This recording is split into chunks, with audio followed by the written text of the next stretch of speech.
வணக்கம். October 13, 2025க்கான market அப்டேட்ஸ்க்கு உங்களை வரவேற்கிறோம். 2 நாள் தொடர் ஏற்றத்துக்கு அப்புறம் இன்னைக்கு மார்க்கெட் ஒரு சின்ன பிரேக் எடுத்திருக்கு. ஒரு பக்கம் குளோபல் டென்ஷன்ஸ், இன்னொரு பக்கம் நம்ம உள்நாட்டு முதலீட்டாளர்களின் பலம்னு ஒரு பெரிய இழுபறி போட்டியே நடந்துச்சு. இன்னைக்கு என்னதான் நடந்தது, எக்ஸ்பர்ட்ஸ் என்ன சொல்றாங்கன்னு வாங்க விரிவா பார்க்கலாம். சரி, இன்னைக்கு நம்ம என்னென்ன பார்க்க போறோம்னா, முதல்ல மார்க்கெட்டோட ஓவரால் நிலவரம், அப்புறம் ஒரு முக்கியமான எக்ஸ்பர்ட்டோட பார்வை, அதுக்கப்புறம் லார்ஜ் கேப், மிட் கேப், கடைசியா ஸ்மால் கேப் ஸ்டாக்ஸ்ல நடந்த முக்கியமான விஷயங்களை ஒவ்வொன்னா அலசலாம்.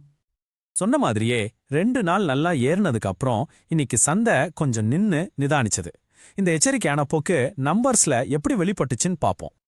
பிஎஸ்சி சென்செக்ஸ் பாத்தீங்கன்னா 174 புள்ளிகள் குறைஞ்சி 82,327 முடிஞ்சிருக்கு. இது ஒரு பெரிய வீழ்ச்சி இல்லைன்னாலும் இன்வெஸ்டர்ஸ் கொஞ்சம் லாபத்தை புக் பண்றாங்க, புதுசா முதலீடு பண்ண தயங்குறாங்கன்னு இது காட்டுது. அதே மாதிரி தான் நிஃப்டி 50யும் 58 புள்ளிகள் குறைஞ்சு 25,227ல நிலை பெற்றது. இந்த 2 இண்டெக்ஸும் இறங்குனது மார்க்கெட்ல ஒரு பொதுவான எச்சரிக்கை உணர்வு இருக்கிறத தெளிவா காட்டுது. இந்த ஸ்லைடு தான் இன்னைக்கு மார்க்கெட்டோட மொத்த கதையும் சொல்லுது.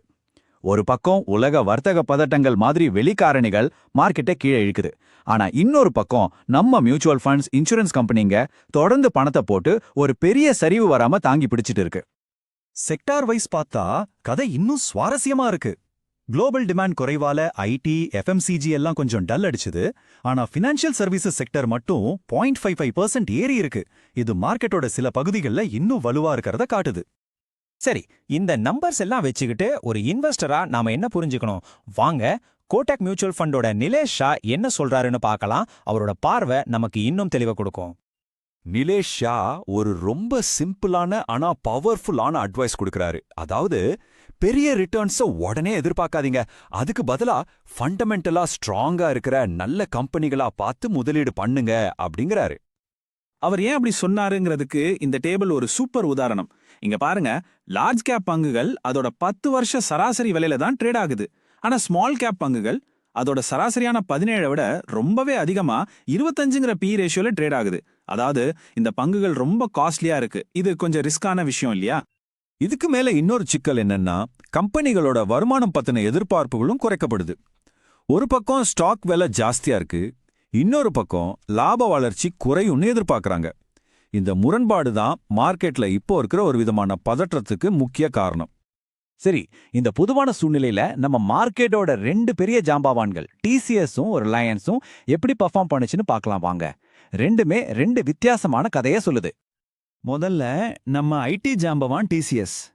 குளோபல் எக்கானமி கொஞ்சம் ஸ்லோவா இருக்கிறதால ஐடி செக்டரே பெரிய பிரஷர்ல இருக்கு. அதுல டிசிஎஸும் விதிவிலக்கில்ல.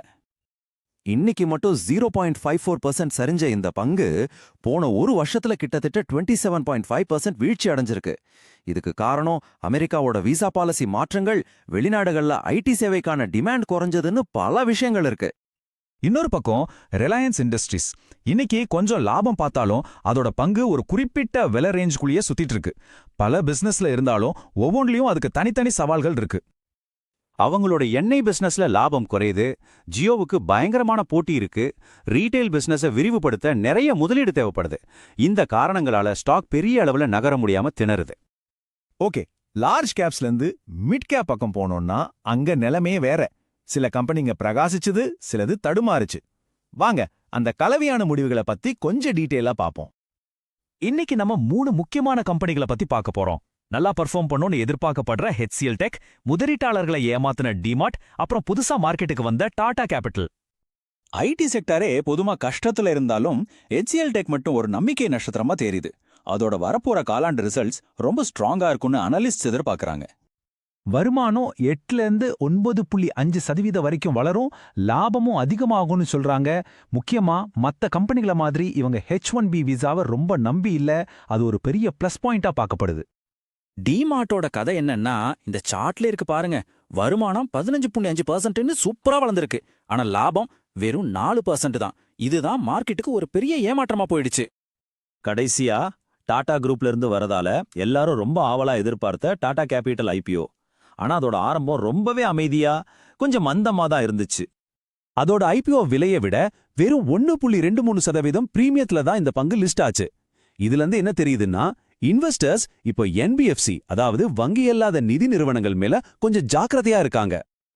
சரி, கடைசியா ஸ்மால் கேப் செக்மெண்ட்டுக்கு வருவோம். மார்க்கெட்டோட மத்த பகுதிகள் அமைதியா இருந்தாலும் இங்க தான் உண்மையான பரபரப்பு இருந்துச்சு. வாரே ரெனியூபிள் டெக் பாருங்க, 10% மேல ஏறி இருக்கு. அதே மாதிரி கேஃபின் டெக்னாலஜிஸ் அதோட ரிசல்ட்ஸ் நல்லா வருங்கிற எதிர்பார்ப்புல 5.20% லாபம் பார்த்திருக்கு. டாக்டர் லால் பேத்லேப்ஸும் நல்லா ரீகவர் ஆகி 4.08% உயர்ந்திருக்கு. இப்படி ஸ்மால் கேப்ஸ்ல ஒவ்வொரு ஸ்டாக்குக்கும் இன்னைக்கு ஒரு தனி கதை இருந்துச்சு.